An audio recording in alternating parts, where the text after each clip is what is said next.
박근혜 청와대 하명 수사 의혹 진상 규명을 촉구하고 감찰을 촉구하는 기자회견을 갖겠습니다.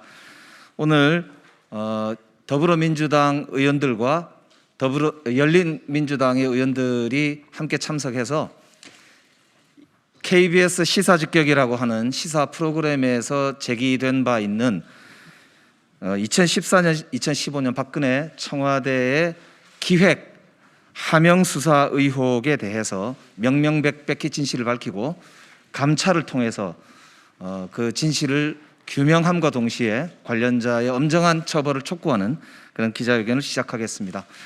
지난 시절 국정농단이 있었습니다. 2014년, 15년, 16년 사이에 있었던 국정농단은 국가 운영 전반에 대한 있을 수 없는 해괴한 일이 벌어졌던 불행한 시기였습니다. 최순실 세력이 문화농단, 교육농단, 체육농단, 외교농단, 사법농단까지 국정 전반에 대한 농단을 했습니다. 하지만 검찰농단은 여지껏 밝혀진 바가 없습니다. 이 농단 의혹을 최근에 KBS 시사 프로 시사직격에서 청와대 하명 사건 의혹을 2회에 걸쳐서 방송을 했습니다. 그 사건의 요지는 세월호 참사 이후에 정권의 위기를 느낀 박근혜 정권에서 공안정국을 조성을 하려고 했다라는 의혹, 그리고 실질적으로 청와대 민정수석이었던 김영한 수석의 업무 일지에 19명의 야당 의원의 이름이 거론되어 있고 이들을 입법 로비 사건으로 수사를 하려고 했던 내용이 업무일지에 실려 있습니다. 본 의원 역시 입법 로비와는 무관하게 다른 사건으로 어떤 업체로부터 1억 원을 받았다는 메모가 김영한 업무수첩에 적혀 있다는 사실을 알게 되었습니다. 김영한 업무수첩에 적혀 있는 의원들 상당수가 내사 내지는 수사를 받았고 그중에 신계륜, 신하경, 김재윤 3명의 의원이 서울종합예술학교 이사장으로부터 뇌물을 받았다는 사건으로 징역 1년, 김재윤 의원은 징역 4년을 살고 현재 출소를 한 상태입니다. 그러나 이분들은 여전히 자신들은 뇌물을 받은 적이 없고 입법 로비를 한 적이 없다라고 억울해하고 있습니다. 저희들은 이 사건의 실체가 규명되기를 요구를 합니다. 실제로 청와대 하명에 의한 검찰 수사가 있었는지 이 진실을 이제 밝혀야겠습니다. 두 번째로 청와대 하명 수사로 인한 검찰의 꼭두각시 수사가 있었는지, 각본에 짜여진 수사에 의해서 야당 의원 3명이 감옥을 갔던 것인지, 그렇다면 이것은 명백히 검찰 농단으로 어쩌면 국정농단 시즌2의 판도라 상자가 열릴지도 모르겠습니다. 검찰의 농단과 또 청와대 하명 수사 의혹, 이 판도라 상자를 열기 위해서 오늘 저희들은 첫 번째 행동을 하기 위해서 함께 모였습니다. 우리 더불어민주당의 뜻을 함께하는 의원님들뿐만 아니라 열린민주당 의원님들 3분 전원이 이 자리에 참석해 주신 것에 대해서 감사드리고 이 판도라의 상자를 국민과 함께 열겠습니다. 그리고 이것을 검찰개혁, 공수처 설치에 중요한 결정적인 계기로 삼아서 국민들과 함께 검찰개혁 공수처 설치 이뤄내도록 하겠습니다. 감사합니다. 이 사건의 심각성에 대해서 다시 한번 강조 말씀드립니다. 이거는 몇몇 정치인이 개인적으로 뇌물을 받았느냐 안 받았느냐, 그 사건에 대한 수사가, 이 개인 비리에 대한 수사가 적절했느냐 조작됐느냐, 이런 차원보다 훨씬 더 중요한 심각한 의미를 갖고 있는 사건입니다.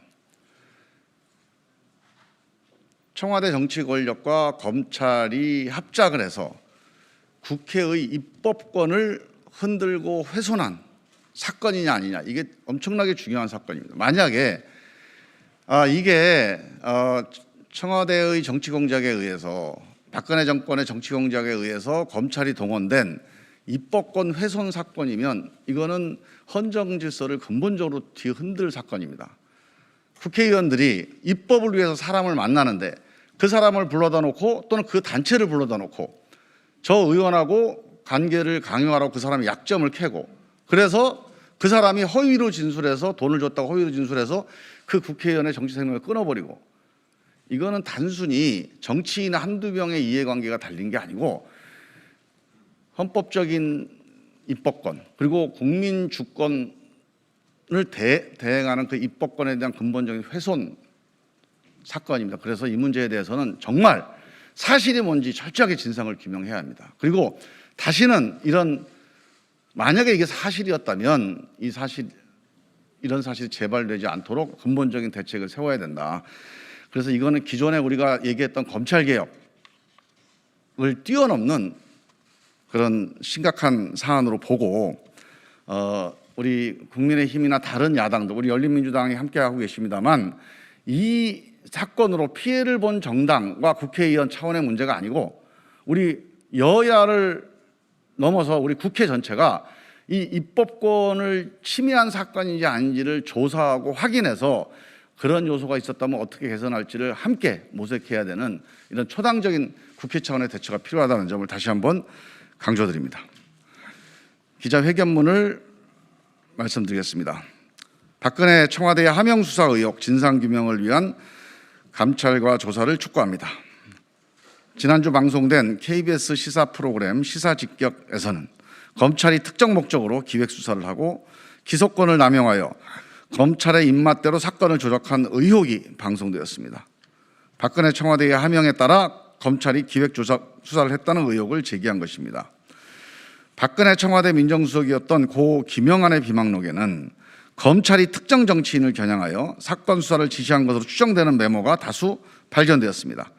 지난 2014, 2015년 박근혜 청와대가 박 전 대통령을 비판한 정치인들을 입법 로비 사건으로 표적 수사하도록 사건을 조작했다는 의혹의 근거입니다.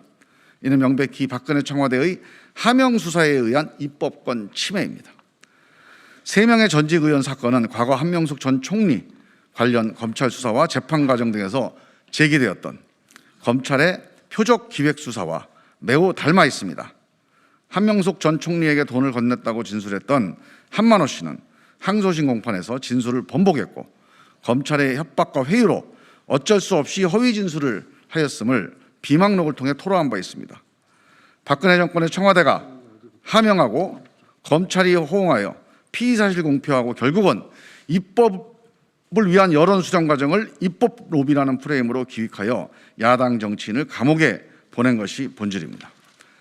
신계륜, 김재윤, 신하경 전 의원 사건 관련자에 대한 회유와 압박 역시 반복되었습니다.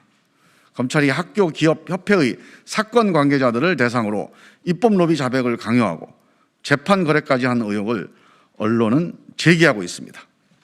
공안검사 출신의 김기춘 청와대 비서실장은 야당 정치인들을 제거할 목적으로 검찰의 수사권, 기소권을 손안의 공깃돌처럼 부리고 출세에 눈먼 일부 검사들은 충견이 되어 청와대 하명에 경쟁하듯 기획 조작 수사에 달려들었습니다.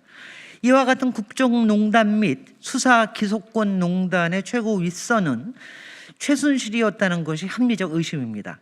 그런데 더욱 안타깝고 분노할 대목은 청와대 하명 수사를 당했던 당사자들은 모든 것을 잃고 여전히 고통의 바다를 헤매고 있음에도 청와대와 부하 내동하여 기소권을 제 칼처럼 휘두른 일부 검사들은 보란듯이 승진해 요직에 앉았다는 것입니다.